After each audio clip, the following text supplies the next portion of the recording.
Hey guys, welcome to my new blog. তো কেমন আছো তোমরা? আশা করি ভালো আছো। তো আবারও চলে এলাম নিউ একটা ব্লগ নিয়ে। তো আজকে হচ্ছে চন্দননগরের জয়তী পুজোর বিসর্জনের পালা। তো শোভাযাত্রা পেরিয়ে আজকে হচ্ছে বিসর্জনের পালা।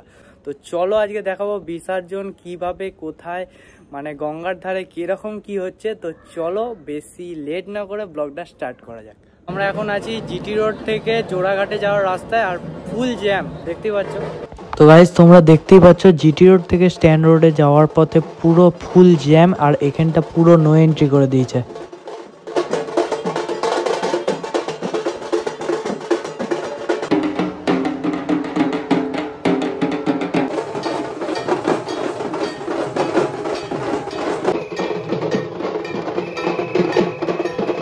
এখন আছি জোড়াঘাটে, আর জোড়াঘাট থেকে রানীঘাটে কিরকম ভিউ সেটা দেখাচ্ছি তোমাদের। তো গাইজ তোমরা দেখতেই পাচ্ছ লাইন দিয়ে প্রতিমা বিসর্জনের জন্য পুরো রাস্তা ব্লক করা আছে, আর প্রত্যেকটা বারোয়ারি প্রত্যেক রকম ব্যান্ড পার্টি বাজিয়ে নিজেদের এনজয় করছে। তারা আবির খেলেছে, তারা নিজের মতো নিজেরা নাচছে। আর স্ট্যান্ড রোডে এত ভিড় দেখতে পাচ্ছ, এই ভিড় আর পরের দিন দেখতে পাওয়া যাবে না।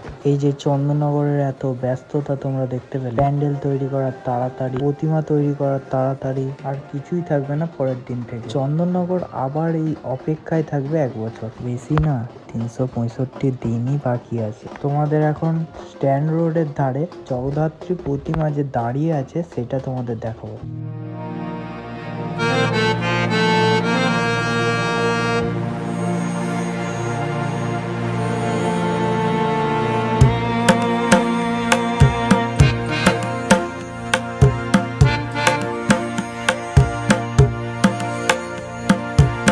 তো গাইজ এটাই হচ্ছে রানীঘাট, আর এখানে দেখতেই পাচ্ছ একটি প্রতিমা নিচে নেমে যাচ্ছে বিসর্জনের জন্য।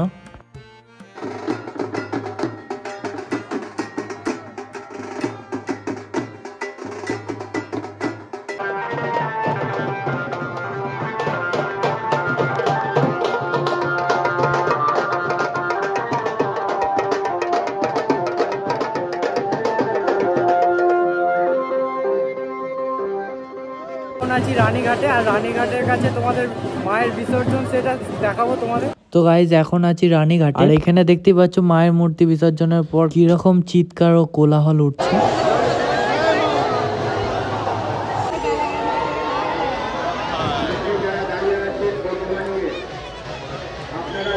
আর রানীঘাটে তোমরা দেখতেই পাচ্ছ একদিকে প্রতিমা বিসর্জন করা হচ্ছে, আর একদিকে কাঠামো তোলা হচ্ছে, আর একদিকে প্রতিমার খড় কাটা হচ্ছে, আর একদিকে প্রতিমা বিসর্জনের জন্য অন্য প্রতিমা আবার নামানো হচ্ছে।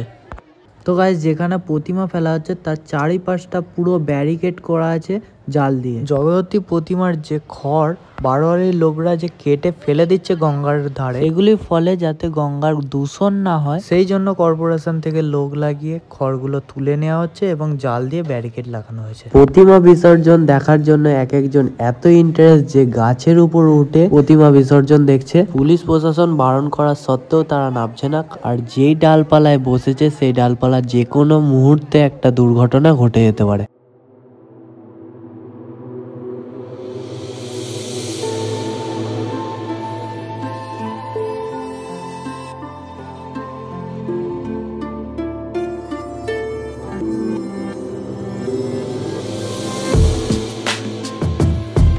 এখান থেকে রানীঘাটের এখানটা পুরো লাইন দিয়ে ঠাকুর দাঁড়িয়ে আছে।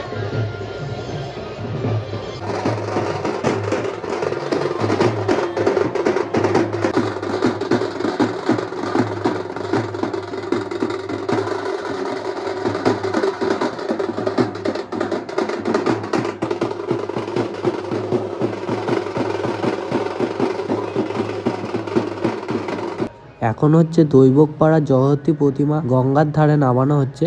তার পাশেই দেখতে পাচ্ছ একটা বাঁশের কাঠামো যেখানে হ্যালোজিন বাঁধা, যেটা রাত্রিবেলা কাজে লাগবে। আর হ্যাঁ, আজকের মধ্যেই পুরো চন্দননগরের ঠাকুর বিসর্জন হবে এই ঘাটে বা অন্য ঘাটে, তা যত রাত্রি হোক। তবে আগের দিনই চন্দননগরের অর্ধেক ঠাকুর বিসর্জন হয়ে গেছে। আজ হচ্ছে যেগুলি শোভাযাত্রার জন্য বেরিয়েছিল, মণ্ডপ সজ্জা সুন্দর এবং ভালো প্রতিমা সজ্জা করেছিল, সেগুলি আজকে বিসর্জন হবে।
দেখাচ্ছি তোমাদের।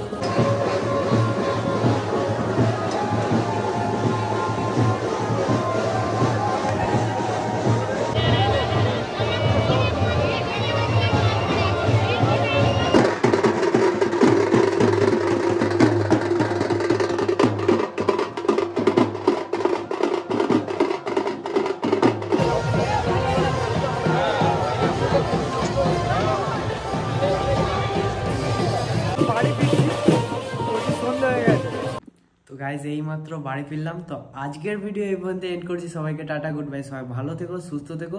আজকের জন্য টাটা।